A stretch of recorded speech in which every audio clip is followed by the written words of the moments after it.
A menina que falava com os mortos. Mariana tinha apenas 13 anos quando tudo começou. Vivendo numa cidade pequena, cercada por florestas densas e cobertas por um manto de névoa, sua vida era tranquila e cheia de rotinas simples. Até aquela noite fatídica. Era uma noite de tempestade. Raios iluminavam o céu, seguidos por trovões que faziam as janelas tremerem. Mariana estava na cama, tentando dormir, enquanto a chuva batia forte no telhado.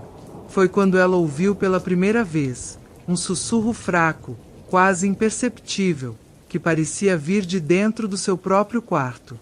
Ela se sentou na cama, olhos arregalados, o coração batendo rápido. Deve ser minha imaginação, pensou, tentando se acalmar. Mas então, ouviu de novo. Desta vez, era mais claro, mais próximo. Mariana! Chamava seu nome. A voz era fraca, rouca, como se viesse de uma garganta ressequida. Assustada, Mariana levantou-se e foi até o quarto dos pais, mas encontrou-os dormindo profundamente. Voltou para o seu quarto, tentando se convencer de que era apenas o barulho da tempestade. Contudo, quando se deitou novamente, a voz retornou, desta vez acompanhada de uma figura pálida e transparente ao pé da sua cama. A figura era de uma mulher, vestida em trapos esfarrapados, com olhos vazios que pareciam olhar diretamente para a alma de Mariana. "Ajude-me", sussurrou a figura, estendendo uma mão trêmula na direção da menina. Mariana gritou, mas nenhum som saiu de sua boca. Seu corpo estava paralisado pelo medo. Finalmente, depois do que pareceu uma eternidade, a figura desapareceu, deixando apenas o eco de seu pedido de ajuda no ar. Nos dias seguintes, as coisas pioraram. Mariana começou a ver mais dessas figuras: homens, mulheres, crianças, todos mortos, todos com histórias terríveis de sofrimento e dor. Eles a seguiam pela casa, apareciam em seus sonhos, sussurravam em seus ouvidos. Cada dia era uma tortura. Seus pais, percebendo a mudança drástica no comportamento da filha, procuraram médicos e psicólogos, mas ninguém conseguia explicar o que estava acontecendo. Os médicos disseram que era estresse, alucinações, mas Mariana sabia que era real. As figuras ficavam mais ousadas, aparecendo em plena luz do dia, nas ruas, na escola. Os colegas começaram a notar o comportamento estranho de Mariana, e logo os rumores começaram a se espalhar. "Ela fala com os mortos", diziam uns. "Ela está amaldiçoada", diziam outros. Mariana se isolou, não tendo ninguém para confiar, exceto os próprios espíritos. Eles a cercavam constantemente, implorando por ajuda, contando histórias macabras de suas mortes. A menina mal conseguia dormir ou comer, consumida pelo terror e pela responsabilidade que sentia. Uma noite, a situação chegou ao limite. Mariana foi acordada por uma figura especialmente horrível, um homem com o rosto desfigurado e olhos cheios de ódio. Ele não pediu ajuda, ele exigiu vingança. "Encontre meu assassino", rugiu ele, sua voz ecoando pelo quarto. Mariana tentou fugir, mas a porta estava trancada, e a figura parecia crescer, enchendo todo o espaço ao seu redor. Finalmente, gritando por seus pais, eles correram até seu quarto, mas não viram nada. Apenas uma menina aterrorizada, encolhida no canto do quarto, chorando e implorando para que as vozes parassem. Seus pais, desesperados e sem opções, decidiram que a melhor coisa seria interná-la. Talvez no hospital pudessem encontrar uma solução para o que estava acontecendo com sua filha. E assim, Mariana foi levada para longe de sua casa, para um lugar onde ela esperava encontrar paz. Mas as vozes e as figuras não a deixariam tão facilmente. O despertar de Mariana era apenas o começo de um pesadelo sem fim. No hospital psiquiátrico, a vida de Mariana mudou completamente. Ela agora estava rodeada por paredes brancas e frias, e suas janelas eram protegidas por grades que deixavam entrar apenas um vislumbre do mundo exterior. A rotina era rígida e impessoal, marcada por horários fixos para comer, dormir e tomar a medicação. Mas o pior de tudo era a solidão. Os outros pacientes do hospital eram distantes, cada um perdido em seus próprios tormentos mentais. Mariana não encontrava consolo em suas companhias, e os médicos a tratavam com frieza clínica, como se fosse apenas mais um caso a ser resolvido. Eles prescreviam medicamentos fortes que a deixavam sonolenta e apática, mas nada disso silenciava as vozes ou afastava as figuras espectrais que continuavam a atormentá-la. Os rumores sobre suas habilidades se espalharam rapidamente pelo hospital. Enfermeiros cochichavam entre si, trocando olhares desconfiados sempre que precisavam se aproximar dela. Mariana se tornou um pária, alguém que todos evitavam. Na escola, os colegas que antes eram seus amigos agora a tratavam como uma estranha. Ninguém mais queria brincar com ela, e até os professores a observavam com uma certa reserva. Mesmo no hospital, Mariana não encontrava paz. As noites eram especialmente difíceis. Assim que as luzes se apagavam, os espíritos voltavam, mais insistentes e numerosos. Eles a acordavam, sussurrando segredos terríveis e pedindo ajuda. Alguns eram gentis, implorando por atenção, enquanto outros eram agressivos, demandando justiça ou vingança. Mariana passava horas em claro, ouvindo suas histórias, tentando compreender o que eles queriam. Uma noite, uma figura particularmente perturbadora apareceu. Era uma menina da sua idade, com cabelos desgrenhados e olhos vazios.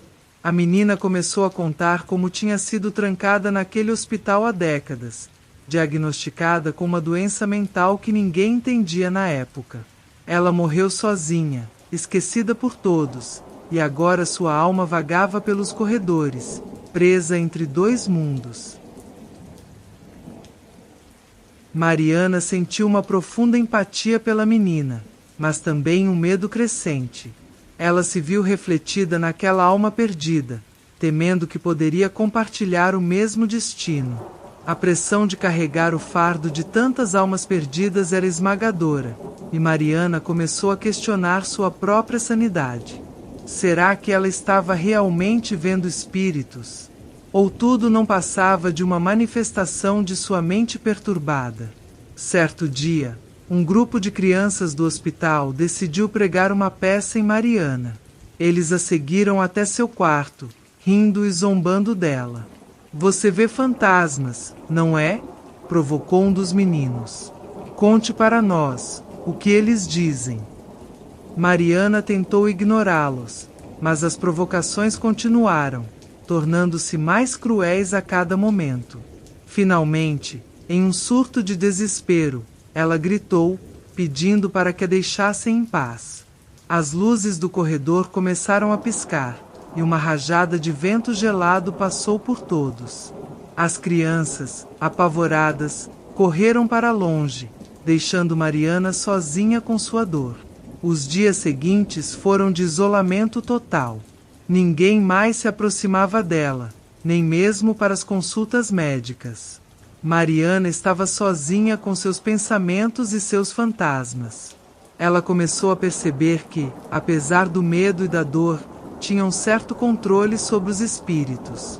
Podia ouvi-los, compreendê-los e, em alguns casos, ajudá-los a encontrar paz. Essa descoberta lhe deu uma nova determinação. Se ela podia comunicar-se com os mortos, então talvez pudesse usar essa habilidade para algo bom. A ideia de ajudar as almas perdidas começou a tomar forma em sua mente. Mariana decidiu que não iria deixar que o medo ou a solidão a definissem. Ela iria encontrar uma maneira de usar seu dom, mesmo que isso significasse enfrentar seus piores pesadelos. Assim, Mariana começou a aceitar sua habilidade, percebendo que ela era mais do que uma maldição. Era um chamado, uma missão. E, Com essa nova perspectiva, ela se preparou para o que estava por vir, sem saber que os desafios mais assustadores ainda estavam por se revelar. Mariana estava no hospital há meses quando uma noite, em meio ao silêncio, uma presença distinta se fez sentir em seu quarto.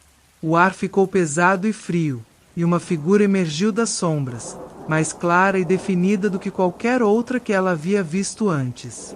Era uma mulher com um rosto marcado pela dor e desespero, vestida com roupas antigas, como de um passado distante. Meu nome é Isabel, disse a mulher com uma voz que reverberava na mente de Mariana. Fui assassinada há muitos anos. Meu assassino nunca foi pego. Preciso de justiça. Você é minha última esperança. Mariana sentiu um frio percorrer sua espinha. Havia algo na presença de Isabel que a fazia parecer mais real, mais urgente. Decidida a ajudar, Mariana começou a conversar com Isabel todas as noites, ouvindo sua história em detalhes. Isabel havia sido uma jovem da cidade, brutalmente assassinada por alguém próximo a ela.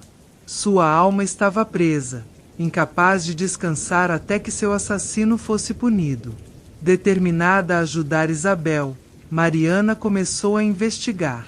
Ela pediu ajuda ao único amigo que ainda tinha, Lucas, um garoto que trabalhava na biblioteca do hospital e que não tinha medo das histórias sobre Mariana. Juntos, começaram a pesquisar nos arquivos antigos da cidade, procurando por registros de um crime não resolvido que correspondesse à descrição de Isabel. Depois de semanas de busca incansável, encontraram um artigo antigo em um jornal local sobre o assassinato de Isabel. O crime havia ocorrido há mais de 50 anos, e o principal suspeito, um homem chamado Alberto, nunca havia sido condenado por falta de provas.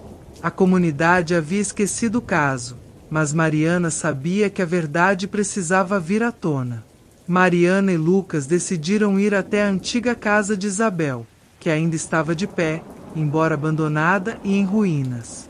Quando chegaram, foram recebidos por uma atmosfera opressiva. O lugar parecia estar congelado no tempo, com móveis cobertos de poeira e janelas quebradas. Guiada por uma força invisível, Mariana encontrou um diário escondido sob o assoalho da casa.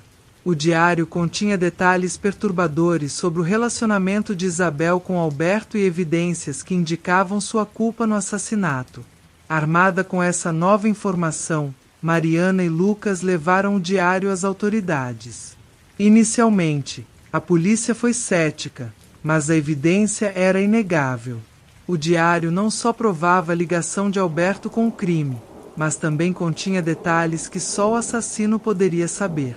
A reabertura do caso causou um grande alvoroço na cidade. Alberto, que agora era um velho debilitado, foi preso e confessou o crime. Isabel finalmente teve a justiça que buscava, e sua presença espectral começou a desaparecer, mas não antes de agradecer a Mariana. Você me deu paz. Agora, pode encontrar a sua também. Com o caso resolvido, Mariana esperava que sua habilidade de ver e falar com os mortos diminuísse. No entanto, ela percebeu que, ao contrário, tinha um propósito mais claro. Ela sabia que muitos outros espíritos precisavam de ajuda e que ela poderia ser a ponte entre o mundo dos vivos e dos mortos. Mariana foi liberada do hospital, com os médicos perplexos pelo seu súbito progresso.